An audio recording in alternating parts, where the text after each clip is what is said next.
ভারত ও বাংলাদেশের সম্পর্ক অর্ধ শতাব্দীর বেশি পুরাতন।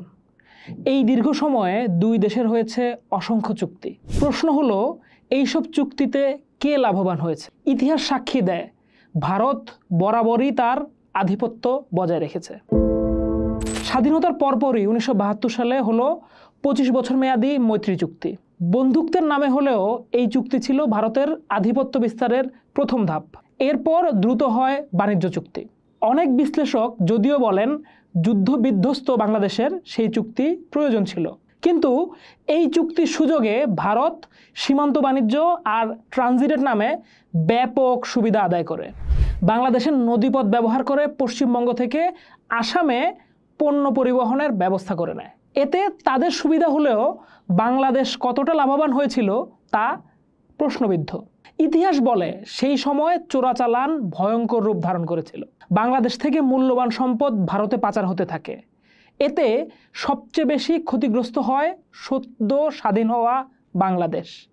সীমান্ত যেন খুলে দেওয়া হয়েছিল ভারতের অবাধ লুণ্ঠনের জন্য। 75-এর পর রাজনৈতিক পট পরিবর্তনের সাথে সাথে ফারাক্কার মতো ইস্যু সম্পর্কের অবনতি ঘটায়। এই অবনতিকালের মেয়াদ অনেক দিন। এরপর 2009 সালে আওয়ামী লীগ ক্ষমতায় আসার পর দৃশ্যপট আবার পাল্টে যায়। ভারতের সঙ্গে সম্পর্ক উন্নয়নে যেন ঝাঁপিয়ে পড়ে তৎকালীন আওয়ামী লীগ সরকার। এই সময় ভারতকে বিভিন্ন খাতে একচেটিয়া সুবিধা দেওয়া হয়েছে। বাংলাদেশ সমুদ্র, রেল ও সড়কপথ বিভিন্নভাবে ব্যবহারের অনুমতি পায় ভারত। এমনকি নেপাল ও ভুটানে পণ্য পাঠাতেও তারা বাংলাদেশের মাটি ব্যবহার করতে শুরু করে।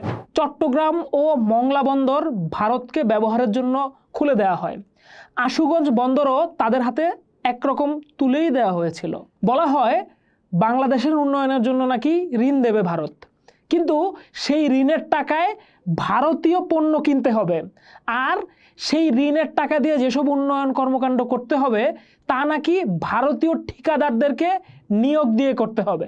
এমন সব শর্ত জুড়ে দিয়েছিল ভারত। সেই সময় ভারতের প্রধানমন্ত্রী মনমোহন সিং ও পরে নরেন্দ্র মোদীর সফরে অসংখ্য চুক্তি হয়। স্থল সীমান্ত চুক্তি বাস্তবায়িত হয়, ছিটমহল বিনিময় হয়। কিন্তু এসবের আড়ালে ভারতকে দেওয়া হয় কোটি কোটি ডলারের ঋণ সুবিধা, যা আবার বিভিন্ন ধরনের শর্তযুক্ত। উপকূলীয় জাহাজ চলাচল চুক্তির মাধ্যমে ভারতের পূর্বাঞ্চলীয় বন্দরের সঙ্গে বাংলাদেশ বন্দরের সংযোগ হয়। এতে ভারতের বাণিজ্য সহজ হলেও বাংলাদেশের প্রাপ্তি ছিল অতি সামান্য। সীমান্ত হাট, বিদ্যুৎ চুক্তি সব কিছুতেই ভারতের স্বার্থকে বড় করে দেখা হয়েছে। আদানির মতো বিতর্কিত কোম্পানির সাথে উচ্চ মূল্যে বিদ্যুৎ কেনার চুক্তি করা হয়। ভারতের ঝাড়খণ্ডে স্থাপিত বিদ্যুৎ কেন্দ্র থেকে বিদ্যুৎ আসবে, যার দাম নিয়ে আছে অসংখ্য প্রশ্ন। এই চুক্তি কার স্বার্থে তা সহজেই অনুমেয়। ডিজেল সরবরাহের জন্য পাইপলাইন তৈরি হয়েছে, ভারত থেকে ডিজেল আসবে, কিন্তু এই জ্বালানি আমদানিতেও রয়েছে নানা মারপ্যাচ। কার স্বার্থে এই ব্যয়বহুল প্রকল্প তা নিয়ে জনমনে আছে প্রশ্ন। ট্রানজিটের জন্য চট্টগ্রাম ও মংলা বন্দর স্থায়ীভাবে ব্যবহারের অনুমতি পায় ভারত।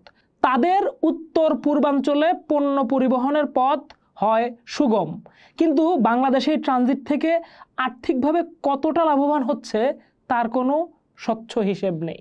এত কিছু দেওয়ার বিনিময়ে বাংলাদেশ কি পেয়েছে? কিছু পণ্যে শুল্কমুক্ত সুবিধা দেওয়া হয়েছে, কিন্তু সেই তালিকাও অত্যন্ত সীমিত। বহু বছর ধরে তিস্তার পানির ন্যায্য হিস্যার জন্য বাংলাদেশ আকুতি জানাচ্ছে, কিন্তু ভারত বারবারই এই ইস্যুতে বাংলাদেশকে হতাশ করছে। প্রতিবার আলোচনার টেবিলে তিস্তার কথা উঠলেও ভারত নানা অজুহাতে তা এড়িয়ে যায়। পশ্চিমবঙ্গের মুখ্যমন্ত্রী মমতা ব্যানার্জির আপত্তির কথা বলে কেন্দ্রীয় সরকার দায় সারে, অথচ পানি না পেয়ে বাংলাদেশের উত্তরাঞ্চল মরুভূমিতে পরিণত হওয়ার উপক্রম। গণ অভ্যুত্থানের মধ্য দিয়ে 2024 সালে আওয়ামী লীগ সরকারের পতনের পর পরিস্থিতি কিছুটা বদলায়। ভারত দ্রুতই বাংলাদেশকে দেওয়া ট্রান্সশিপমেন্টের সুবিধা বাতিল করে দেয়। এতদিন যেই বন্ধুত্বের কথা ভারত বলতো তা যেন মুহূর্তেই উবে যায়। এর প্রতিক্রিয়ায় বাংলাদেশও ভারত থেকে কিছু পণ্য যেমন সুতা আমদানি করা বন্ধ করে দেয়। ভারতও পাল্টা ব্যবস্থা হিসেবে বাংলাদেশের তৈরি পোশাক, প্রক্রিয়াজাত খাদ্যসহ বিভিন্ন পণ্যের স্থলবন্দর দিয়ে আমদানি সীমিত করে দেয়। মোদ্দা কথা হলো, গত 54 বছরে ভারত শুধু নিয়েই গেছে। ট্রানজিট, বন্দর সুবিধা, বিদ্যুৎ বাণিজ্য, একতরফা বিভিন্ন বাণিজ্য সুবিধা সবই তারা পেয়েছে। বিনিময়ে বাংলাদেশ পেয়েছে কিছু ঋণের আশ্বাস আর অতি সামান্য শুল্ক ছাড়। তিস্তার পানির মতো ন্যায্য অধিকার থেকেও বঞ্চিত হয়েছে বাংলাদেশ। এই সম্পর্ককে তাই বন্ধুত্বের মোড়কে এক অসম বাণিজ্য বলা চলে, যেখানে এক পক্ষ শুধু সুবিধা আদায় করছে আর অন্য পক্ষ তাকিয়ে থেকেছে প্রতিশ্রুতির দিকে।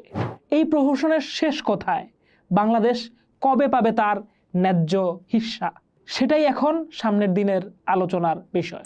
পোস্ট দেখুন, ভাবুন, করুন, থাকুন পোস্টের সাথে।